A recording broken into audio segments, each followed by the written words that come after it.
ನಮಸ್ತೆ ವೀಕ್ಷಕರೇ, ಇನ್ಫೋ ಮಾಸ್ಟರ್ಗೆ ಸ್ವಾಗತ. ನಿನ್ನೆ ತಾನೇ ಉಗ್ರರು ಕಾಶ್ಮೀರದಲ್ಲಿ ದಾಳಿ ಮಾಡಿ ಸಾಯಿಸಿದ್ದಾರೆ ನಮ್ಮ ಭಾರತೀಯರನ್ನು, ಅದರಲ್ಲೂ ಹಿಂದೂಗಳನ್ನ. ಆ ಕುರಿತಾಗಿ ಹೇಗೆ ಏನು ಎತ್ತ ಅಂತೆಲ್ಲ ಡೀಟೇಲಾಗಿ ಕೊಟ್ಟಿದ್ದಾರೆ ಪ್ರಜಾವಾಣಿಯ ಆಳ ಅಗಲ ಪುಟದಲ್ಲಿ, ಪುಟ 9. ಇದನ್ನು ನಾನು ಇಲ್ಲಿ ಓದಿ ಹೇಳ್ತಾ ಇದ್ದೀನಿ. ಬದುಕು ಕಸಿದ ಉಗ್ರರು, ಕಾಶ್ಮೀರ, ಪಹಲ್ಗಾಮ್, ಲಡಾಖ್ ಅನ್ನುವಂಥದ್ದು ನಮ್ಮ ಭಾರತಕ್ಕೆ ಸೇರಿರುವಂಥದ್ದು. ಜಮ್ಮು ಮತ್ತು ಕಾಶ್ಮೀರಕ್ಕೆ ಸಂವಿಧಾನದ 370ನೇ ವಿಧಿಯ ಅಡಿಯಲ್ಲಿ ನೀಡಲಾಗಿದ್ದ ವಿಶೇಷ ಸ್ಥಾನಮಾನವನ್ನು 2019ರಲ್ಲಿ ರದ್ದುಪಡಿಸಲಾಗಿದೆ. ಅದರ ನಂತರ ಭಯೋತ್ಪಾದನಾ ಚಟುವಟಿಕೆ ಕಡಿಮೆಯಾಗಿದೆ ಎಂದೇ ಕೇಂದ್ರ ಸರ್ಕಾರ ಪ್ರತಿಪಾದಿಸಿತ್ತು. ಇದರ ನಡುವೆ ಭಯೋತ್ಪಾದಕರು ಕಾಶ್ಮೀರವನ್ನು ಬಿಟ್ಟು ಜಮ್ಮು ಕಡೆಗೆ ಹೆಚ್ಚು ಗಮನ ಹರಿಸತೊಡಗಿದ್ದರು.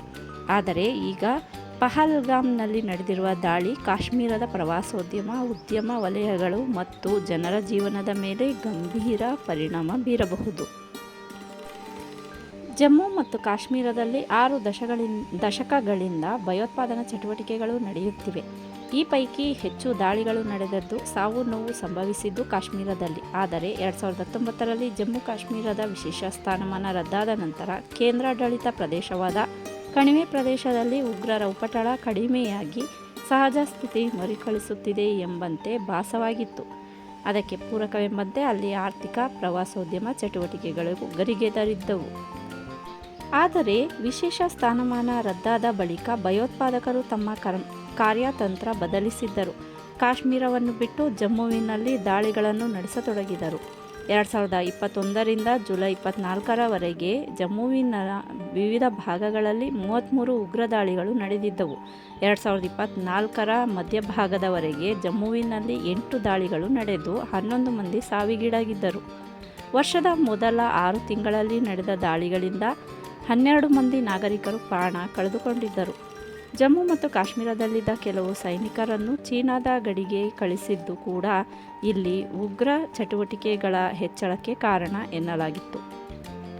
ಭದ್ರತಾ ಪಡೆಗಳನ್ನು ತಪ್ಪು ದಾರಿಗೆಳೆಯುವುದು, ಗುಪ್ತಚರ ಅಧಿಕಾರಿಗಳ ದಿಕ್ಕು ತಪ್ಪಿಸುವುದು ಸೇರಿದಂತೆ ಉಗ್ರರ ಹಲವು ತಂತ್ರಗಾರಿಕೆ ಇದರ ಹಿಂದಿತ್ತು.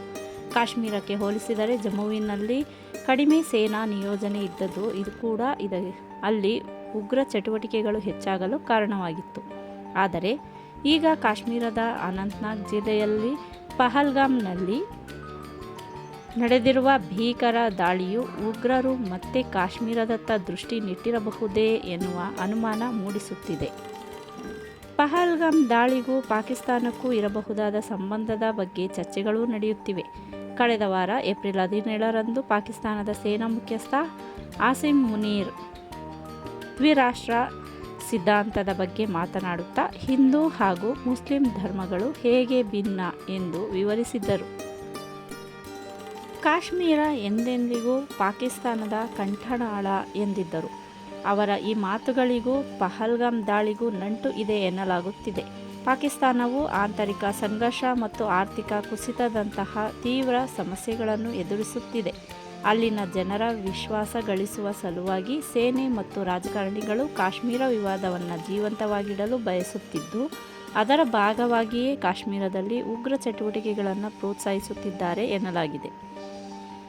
ಅದರ ಮಾರನೇ ದಿನ ಏಪ್ರಿಲ್ 18ರಂದು ಪಾಕ್ ಆಕ್ರಮಿತ ಕಾಶ್ಮೀರದ ರಾವಲ್ಕೋಟ್ನಲ್ಲಿ ಭಾರತದ ಸೇನೆಯಿಂದ ಹತರಾದ 2 ಉಗ್ರರ ಸ್ಮರಣಾರ್ಥ ನಡೆದ ರ್ಯಾಲಿಯಲ್ಲಿ ಲಷ್ಕರ್ ಕಮಾಂಡರ್ ಅಬು ಮೂಸಾ ಜಮ್ಮು ಮತ್ತು ಕಾಶ್ಮೀರಕ್ಕೆ ನೀಡಿದ್ದ ವಿಶೇಷ ಸ್ಥಾನಮಾನ ರದ್ದುಪಡಿಸಿದ ಭಾರತದ ವಿರುದ್ಧ ಪ್ರತೀಕಾರ ತೆಗೆದುಕೊಳ್ಳಬೇಕು, ಕಾಶ್ಮೀರದಲ್ಲಿ ರಕ್ತಪಾತ ನಡೆಸಬೇಕು ಎಂದು ಕರೆ ನೀಡುವ ಮೂಲಕ ಪ್ರಚೋದನಕಾರಿ ಮಾತನಾಡಿದ್ದ ಎಂದು ಮಾಧ್ಯಮಗಳಲ್ಲಿ ವರದಿಯಾಗಿದೆ.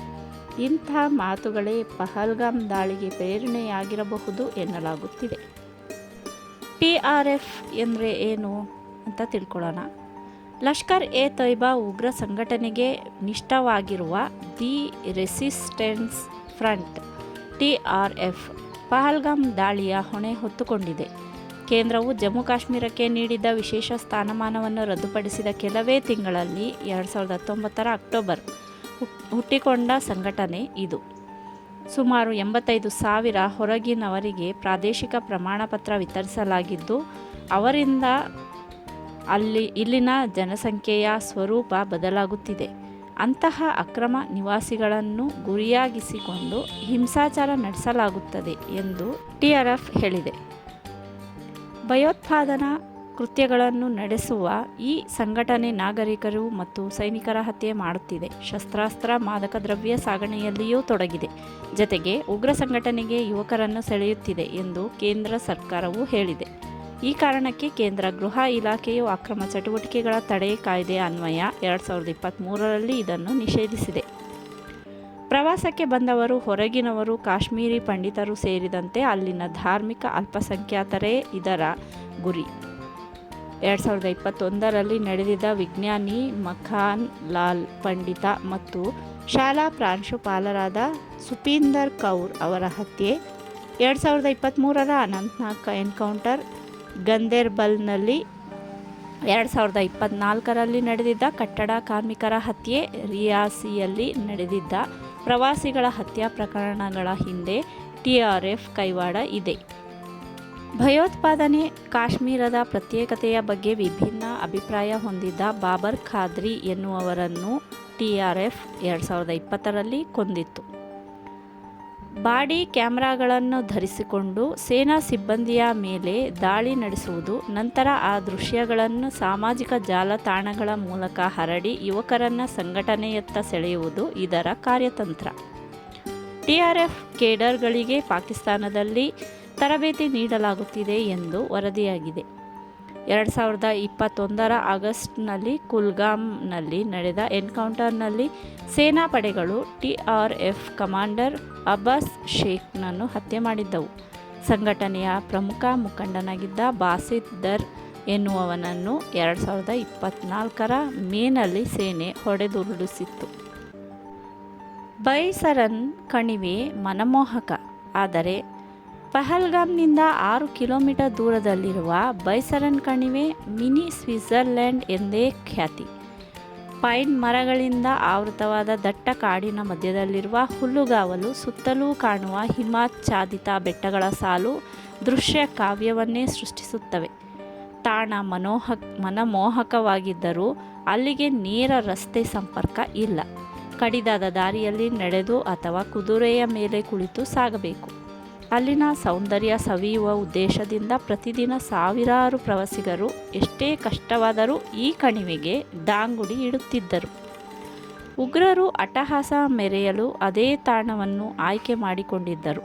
ಸುತ್ತಲೂ ದಟ್ಟಕಾಡು ಇರುವುದು, ರಸ್ತೆ ಸಂಪರ್ಕ ಇಲ್ಲದಿರುವುದು, ಸೇನೆ ಅಥವಾ ಭದ್ರತಾ ಸಿಬ್ಬಂದಿಗೆ ತಕ್ಷಣಕ್ಕೆ ಸ್ಥಳಕ್ಕೆ ಬರಲು ಸಾಧ್ಯವಾಗದಿರುವುದು ಮತ್ತು ದಾಳಿಯಿಂದ ತಪ್ಪಿಸಿಕೊಳ್ಳಲು ಪ್ರವಾಸಿಗರಿಗೆ ಅವಿತು ಕುಳಿತುಕೊಳ್ಳುವ ಸ್ಥಳ ಅಲ್ಲಿ ಇಲ್ಲದಿರುವುದನ್ನೇ ಉಗ್ರರು ತಮ್ಮ ಅನುಕೂಲಕ್ಕೆ ಬಳಸಿಕೊಂಡಿದ್ದಾರೆ.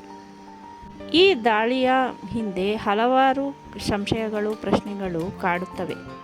ಗುಪ್ತಚರ ಭದ್ರತಾ ವೈಫಲ್ಯದಿಂದ ಉಗ್ರರ ದಾಳಿ ನಡೆದಿದೆಯೇ? ಪರಿಸ್ಥಿತಿ ಸಹಜ ಸ್ಥಿತಿಗೆ ಬಂದಿದೆ ಎಂದು ಸರ್ಕಾರ, ಸೇನೆ, ಭದ್ರತಾ ಪಡೆಗಳು ನಿರ್ಲಕ್ಷ್ಯ ವಹಿಸಿದವೆ. ಕಡಿದಾದ ಪ್ರವಾಸಿ ತಾಣದಲ್ಲಿ ಹೆಚ್ಚಿನ ಭದ್ರತಾ ಸಿಬ್ಬಂದಿ ನಿಯೋಜಿಸಿರಲಿಲ್ಲವೇ? ಭದ್ರತೆಗೆ ಸೇನಾ ಸಿಬ್ಬಂದಿ ಕೊರತೆ ಕಾಡಿತೆ. ಜಮ್ಮು ಕಾಶ್ಮೀರದಲ್ಲಿ, ಅದರಲ್ಲೂ ವಿಶೇಷವಾಗಿ ಕಾಶ್ಮೀರದಲ್ಲಿ ಈಗ ಪ್ರವಾಸೋದ್ಯಮದ ಋತು. ದೇಶ ವಿದೇಶದ ಲಕ್ಷಾಂತರ ಜನರು, ಕೋಟ್ಯಂತರ ಜನರು ಭಾರತದ ಭೂಶಿರದ ಸೌಂದರ್ಯ ಸವಿಯಲು ತಂಡೋಪತಂಡವಾಗಿ ಬರುವ ಸಮಯ. ಪ್ರವಾಸೋದ್ಯಮಕ್ಕೆ ಭಾರೀ ಹೊಡೆತ.